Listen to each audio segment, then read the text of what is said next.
State per ascoltare Avventure nel mondo magico. Capitolo 1. Amicizie notturne. La nostra storia ha inizio con Aleister, un giovane mago squattrinato. I suoi capelli erano così lunghi da passare per uno dei membri delle sorelle Stravagarie. Peccato non avesse anche lo stesso talento. Almeno avrebbe avuto qualche galeone in tasca. Aleister guardò il foglio di giornale strappato dalla Gazzetta del Profeta. Solo al ghirigoro troverete Io, chi sono? Il nuovo attesissimo libro di Gilderoy Allocq. Lesse più sotto. Svendita al serraglio stregato per cessata attività. Il suo sguardo si abbassò ancora.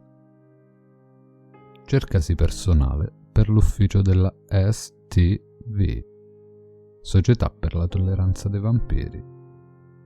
Preferenze per la candidatura, allergia o intolleranza all'aglio e disponibilità a esporre il proprio gruppo sanguigno. Per un colloquio, presentarsi in sede solo dopo il tramonto. Questo era perfetto. Aleister girovagò tra le strade di Londra per un paio d'ore. Era sicuro che la zona fosse giusta, ma non ricordava precisamente dove fosse la sede. Nella fretta aveva strappato l'indirizzo assieme all'annuncio. Si strinse il bavero del cappotto ed entrò nell'ennesima stradina. La luna era ormai alta nel cielo. Si fermò sotto un'insegna. Era completamente annerita. Aleister riuscì a malapena a leggere le lettere STV incise sul legno marcio. Finalmente. Dandosi una rapida occhiata attorno, vide una finestra sbarrata con delle travi e un portone. Spinse un'anta, ma a differenza dell'insegna, il legno era robusto e non si mosse di un centimetro. Afferrò il grosso batacchio in ferro e lo batté per 3 volte. La porta venne aperta da un uomo. 2 occhi azzurri si incrociarono con quelli nocciola di Aleister. Desidera? L'uomo aveva una pelle così smunta da sembrare affetto da qualche strana malattia. Buonasera, sono qui per l'annuncio di lavoro. Ah, ma certo, l'annuncio. Prego, si accomodi pure. La stanza alle sue spalle era buia. Solo un raggio lunare filtrava dalla finestra sprangata. Aleister prese la bacchetta dalla tasca. Lumos. Una flebile luce illuminò la stanza. È un piacere conoscerla. Io sono Aleister Rush. Alzò una mano e l'uomo la strinse. Richard Wood. Ti prego, diamoci del tu. Richard si sedette dietro una scrivania e indicò ad Aleister una sedia vuota. Allora, vediamo un po'. Sei intollerante o allergico all'aglio, ragazzo? Allergico. Se lo tocco le mani mi si riempiono di bolle. Oh, anche a me fa un effetto simile. Quando Richard sorrise, Aleister notò i lunghi canini. Gruppo sanguigno? A positivo. Non assumerete solo vampiri, spero. Niente affatto. Anzi, non esserlo è un punto a tuo favore. Perché? Perché sarebbe bello lavorare con un mago. Avvicinerebbe i nostri mondi. Non ho ben capito. Cosa dovrei fare se venissi assunto? È un semplice lavoro d'ufficio. Noi operiamo nel settore integrazione. Sai, purtroppo la mia gente non è ben vista, soprattutto tra i pappani. Noi cerchiamo di offrirgli una vita dignitosa ed inserirli nella comunità magica. Non è bello essere considerati dei mostri. Oh, sembra interessante.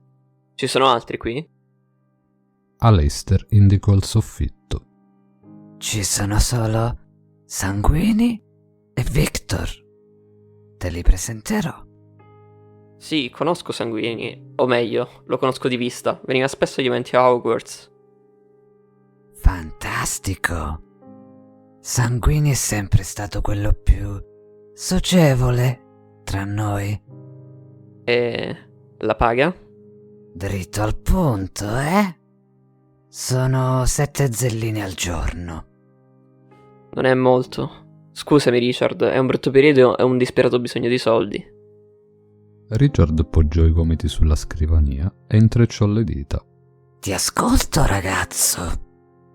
Questo non mi sembra il posto giusto per raccontarti delle mie disavventure. Perché non andiamo a berci qualcosa in qualche locale? Questo ancora posso permettermelo. Richard rimase in silenzio e fissò Aleister per qualche secondo. Non ti dà fastidio se ci vedono insieme? Fastidio? Scherzi.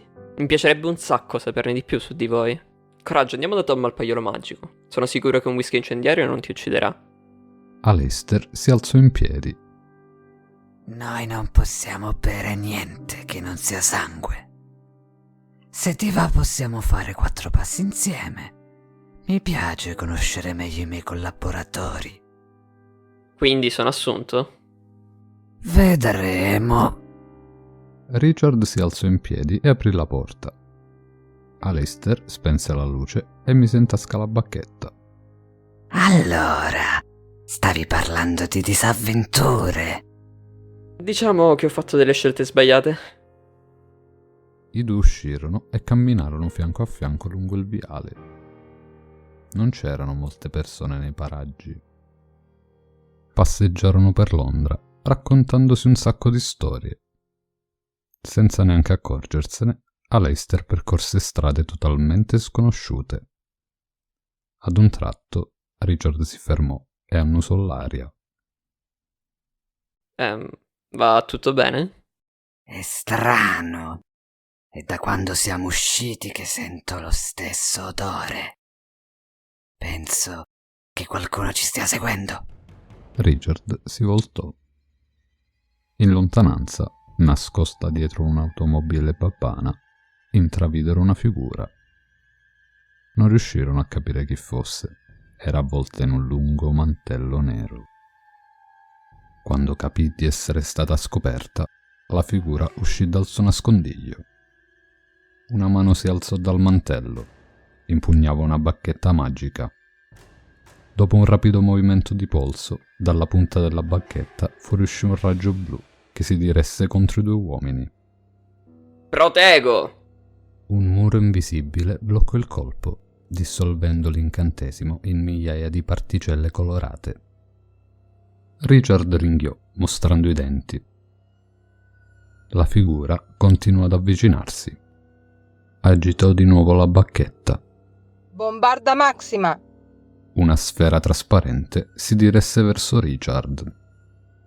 Quando colpì la barriera magica, ci fu un'esplosione. Le vetrine circostanti scoppiarono come palloncini e l'onda d'urto sbalzò Aleister e Richard a diversi metri di distanza, facendoli rotolare a terra. Che male. Aleister si mise seduto. Richard era già in piedi, gli porse una mano e lo aiutò a rialzarsi. Gli occhi del vampiro avevano assunto una tonalità scarlatta. Diverse luci si accesero negli edifici circostanti ed alcune persone si affacciarono ai balconi. Scappiamo, non possiamo combattere qui. Richard acconsentì con un grugnito. I due cominciarono a correre, mentre decine di incantesimi volavano intorno alle loro teste. Su, per di qua! Imboccarono una svolta. Un incantesimo colpì un lampione e il suono metallico riecheggiò in tutta la via. Si addentrarono nel vicolo, correndo come se avessero un dissennatore alle calcagna. Dopo pochi metri, Un muro di mattoni gli bloccò la strada. Siamo in trappola. Richard si voltò e fece alcuni passi in avanti, lasciando Aleister alle sue spalle. Le sue unghie cominciarono a crescere, mentre la figura entrava nel vicolo con passo deciso. Io vado avanti, tu coprimi. Mentre pronunciava queste parole, qualcosa lo colpì alla nuca. La sua vista cominciò a offuscarsi, il suo corpo divenne debole e il vampiro fu costretto a inginocchiarsi. Si voltò lentamente verso Aleister. Il ragazzo teneva la bacchetta puntata contro di lui. Perché? Aleister sorrise. Scusa, amico, ma come ti avevo detto avevo bisogno di soldi. Incarceramos. Un altro incantesimo colpì la schiena di Richard. Lunghe funi nere, simili a serpenti, si avvilupparono attorno al suo corpo. Con le ultime forze rimaste, il vampiro provò a liberarsi. Sembrava di guardare un vermicolo imprigionato tra gli artigli di un Auguray. Stremato, Richard cadde a terra e i suoi occhi si chiusero.